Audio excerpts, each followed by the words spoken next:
2013 оны ерөнхийлөгчийн сонгуульд нэр дэвшиж буй 3 эрхэм өнөөдөр нэр дэвшигчийн батламжаа гардан авлаа. Ингэснээр сонгуулийн сурталчилгаа албан ёсоор эхэлж байгаамаа.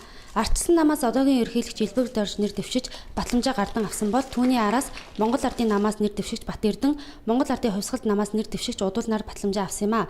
Илбэг Доржийг дэмжиж ерөнхий сайд Алтан уяг улсын их хурлын гишүүд Баярсайхан, Одон Туяа, Бурмаа, Төвдөн Дорж, Ардчилсан намын нарийн бичгийн дарга Оюун Дор, ерөнхийлөгчийн тамгын газрын дарга Цагаан болон нийслэлийн захирагч Батуулнаар ирж баяр хүргэсэн бол Бат Эрдэнэийг дэмжиж улсын их хурлын гишүүн их болд Монгол Ардын намын даргын их төвшин, Монгол Ардын намын ерөнхий нарийн бичгийн дарга Зандан Шатар нар хүрэлцэн ирж баяр хүргэсэн юм а.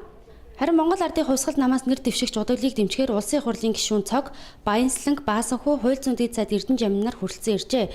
Батламжаа гардан авсны дараа ардчилсан намаас нэр дэвшигч Илбэг Дорж сонгуулийн ажлаа эхлүүлэхээр Дорнод аймгийг зорсон бол Монгол Ардын намаас нэр дэвшигч Бат Эрдэнэ сурчлагаагаа 15 цаг 30 минутаас соёлын төвөргөнд албан ёсоор эхлүүлэх юм а.